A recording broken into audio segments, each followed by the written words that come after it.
Hello guys, this is शिक्षा उपाध्याय। आप सभी का हमारे यूट्यूब चैनल बीएलएड कोर्स पर हार्दिक स्वागत है। तो गाइस, आज के सेशन में हम डिस्कस करने वाले हैं बीएलएड सेकेंड ईयर का जो ऑप्शनल सब्जेक्ट है ज्योग्राफी यानी कि भूगोल। तो भूगोल के अंतर्गत या ज्योग्राफी के अंतर्गत आप लोगों को बीएलएड सेकेंड ईयर में कौन कौन से टॉपिक पढ़ने हैं उन सब के बारे में हम डिस्कस करने वाले हैं। तो चलिए गाइस, बिना किसी देरी के स्टार्ट करते हैं। हर एक पेपर की तरह इसमें भी 4 ही यूनिट है और चारों यूनिट में अलग अलग टॉपिक है। तो चलिए देखते हैं। फर्स्ट यूनिट है, आप यहाँ देख सकते हैं। इसमें पहला टॉपिक है India size and location. India की जो स्थिति क्या है, आकार क्या है, इन सब के बारे में।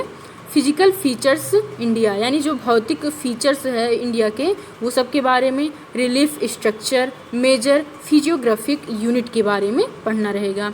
सेकेंड टॉपिक है इसमें drainage, major rivers and tributaries, role of rivers in economy, multipurpose project, head for water conservation and management. फिर थर्ड टॉपिक है क्लाइमेट, जलवायु से related. Factors influencing climate, rainfall and temperature distribution, characteristics of Indian climate and its effect. फिर guys second unit है। Second unit में first topic है land resources यानी भूमि संसाधन, सॉइल एंड मिनरल, मिट्टी और खनिज, टाइप्स, एरिया डिस्ट्रीब्यूशन यानी इसका वितरण किस एरिया में कैसे है, इन सब के टाइप के बारे में पढ़ना रहेगा।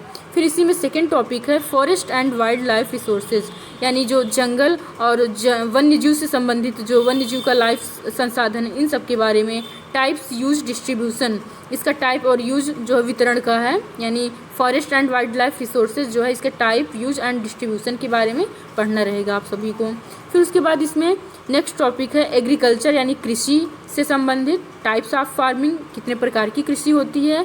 Contribution of agriculture to natural economy यानी प्राकृतिक अर्थव्यवस्था में कैसे क्या योगदान है कृषि का। फिर उसके बाद है study of major crops of Indian, wheat, rice, cotton, sugar cane यानी जो ये क्रॉप्स हैं, वीट हो गया, गेहूँ, चावल, कॉटन और फिर शुगर केन यानी गन्ना, जो ये सभी हैं, इसके बारे में आप लोगों को पढ़ना रहेगा। फिर गाइस थर्ड यूनिट है। थर्ड यूनिट में है, आप यहाँ देख सकते हैं। थर्ड यूनिट में फर्स्ट है ऑक्यूपेशन यानी व्यवसाय। व्यवसाय में है प्राइमरी एंड सेकेंडरी, प्राथमिक और द्वितीयक। फिर उसके बाद नेक्स्ट है सर्विसेज यानी सेवाएं। ट्रांसपोर्टेशन यानी यातायात के साधन जो हैं वो, टेलीकम्युनिकेशन, ट्रेड। तो सर्विस के अंतर्गत ट्रांसपोर्टेशन, टेलीकम्युनिकेशन, ट्रेड के बारे में। ट्रेड यानी जो व्यापार होता है, कम्युनिकेशन मतलब संप्रेषण से रिलेटेड, जो संप्रेषण में जो साधन यूज़ किए जाते हैं उन सबसे रिलेटेड पढ़ने रहेंगे। फिर गाइस उसके बाद नेक्स्ट इसमें है मैन्युफैक्चरिंग इंडस्ट्रीज, टाइप्स इसके, special distribution, contribution of industries to natural economy and industrial pollution and degradation of environment. तो इन सब के बारे में आपको भूगोल के अंतर्गत या जियोग्राफी के अंतर्गत पढ़ना है। लास्ट यूनिट है यूनिट 4। इसके अंतर्गत आप लोगों को पढ़ना रहेगा पहला टॉपिक पॉपुलेशन यानी जनसंख्या के बारे में। इसका साइज़ क्या है, डेंसिटी क्या है यानी आकार या घनत्व, डिस्ट्रीब्यूशन यानी इसका वितरण कैसे क्या है, घनत्व वितरण इसका यानी डेंसिटी डिस्ट्रीब्यूशन। फिर उसके बाद नेक्स्ट है प्रॉब्लम ऑफ पॉपुलेशन एक्सप्लोजन यानी जो जनसंख्या विस्फोट है, इससे क्या समस्याएं हो रही है भारत में, इन सब के बारे में, और इसको कैसे कंट्रोल किया जा सकता है इसके बारे में, एंड मेजर्स और उसका मापन। फिर इसके बाद नेक्स्ट है नेचुरल हैज़ार्ड।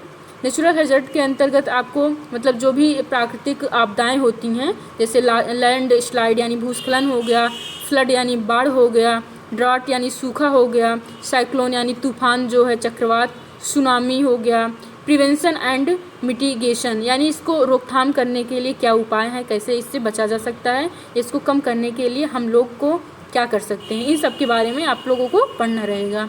फिर उसके बाद है मैन मेड डिजास्टर यानी एक ये हो गया ये नेचुरल जो चीज़ें हैं, नेचुरल यानी प्राकृतिक जो आपदाएं हैं। और फिर उसके बाद मैन मेड डिजास्टर यानी मनुष्य के द्वारा या मानव के द्वारा जो डिजास्टर यानी आपदाएं आती हैं, जैसे न्यूक्लियर का, तो नाभिक का संलयन या विलयन करके जो संलयन या विखंडन से जो भी ऊर्जाएं बनाई जाती है तो वो मनुष्य बनाते हैं। तो इसके द्वारा क्या डिजास्टर आता है, जैसे कि आपको पता ही होगा जापान में अमेरिका के द्वारा हिरोशिमा और नागासाकी पर जो परमाणु बम या एटॉमिक बम गिराया गया था, तो उससे कितनी सारी दिक्कतें आई थी।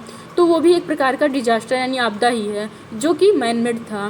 तो इसी से संबंधित जैसे कि न्यूक्लियर या biological and chemical explosion, global warming, ozone depletion जो है, या ग्रीन हाउस इफेक्ट जो है, हरित गृह प्रभाव, केसेज एंड इफेक्ट, तो इसके क्या कारण है, क्या प्रभाव पड़ता है। तो ये भूगोल के अंतर्गत आप सभी को इस सब टॉपिक मतलब इन टॉपिकों को पढ़ना होगा और अच्छे से आप लोग पढ़ाई करते रहिएगा, नोट्स बनाते रहिएगा। और जो भी है, अगर आपको कुछ भी दिक्कत होती है तो आप लोग मतलब कमेंट कर सकते हैं। अगर ज़्यादा से ज़्यादा लोग इसके बारे में कहेंगे कि मैम पढ़ा दीजिए, अगर ज़्यादा से ज़्यादा लोग कमेंट करेंगे तो पढ़ाया भी जाएगा आप सभी को। तो चलिए गाइज, मिलते हैं नेक्स्ट वीडियो के साथ। Thank you guys, thanks for watching.